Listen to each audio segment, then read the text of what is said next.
Lights help you to be seen and see dangers. In Florida, if you ride at night, the law requires you to have a front light, red rear light, and a red reflector. Fail to comply, and you could become the liable part in a crash. Mirrors help you see what is behind you. However, turning your head and using your eyes is best. Mirrors on your bars or helmet provide different functions, such as checking for distance traffic or to see others riding close to you. It takes time to adjust to using either. Both are good to have, but don't replace physical scanning. Locks are important to keep your bike secure, especially when left unattended in camp. No bikes are allowed in indoor camping areas.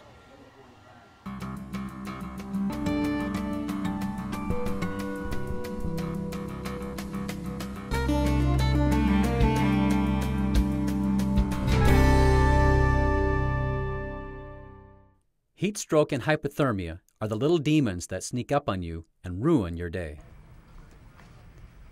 Your body can lose as much as 1 water bottle an hour. Drink and drink even more. If you are not urinating every few hours, you are dehydrated.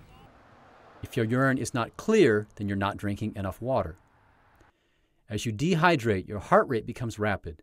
You're tired, hot, really hot. And so you stop and get hotter. Eventually, you can get dehydrated to the point of heat stroke. It's a very dangerous time, and you could wind up in the emergency room with an IV in your arm. Even if the temperature is mild, you can still dehydrate. Water, water, water. Drink, drink, drink, even if you don't feel thirsty. Applying ice is an excellent way to cool down if you're approaching heat stroke. However, at rest stops, please don't stick your sweaty, gloved hands in the ice. Exposure to wet and cold can bring on hypothermia. If you become hypothermic, you're cold but not shivering anymore. You'll feel kind of lost, dull, and foggy. This one is no fun, and if you don't get warm, you may find yourself in a crash. Wear clothing in layers. Wear headbands or bandanas to keep your ears and head warm. While Florida is the sunshine state, in North Florida, March mornings can be chilly.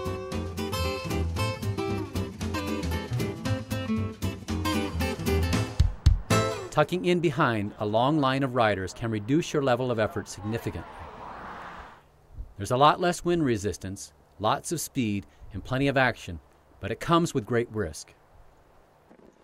One bumped wheel, and you and many others may go down. One inexperienced rider can cause a mega pileup like a set of falling dominoes, with lots of injuries and broken cycles.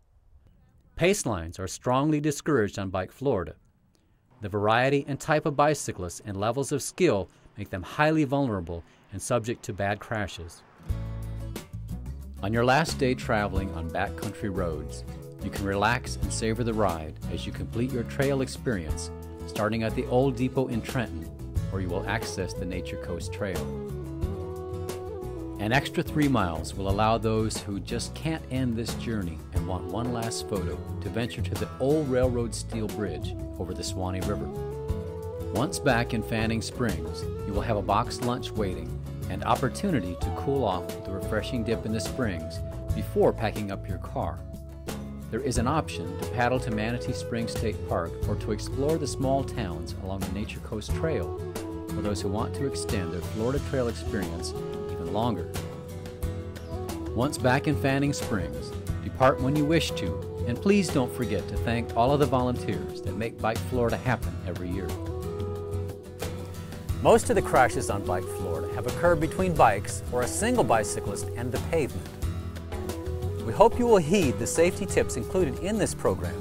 Enjoy the ride, have fun, and don't crash. We want to see you riding safely on the road and on the next Bike Florida. We look forward to seeing you in March for a fun-filled week of exploration, tales of trails, and new friendships.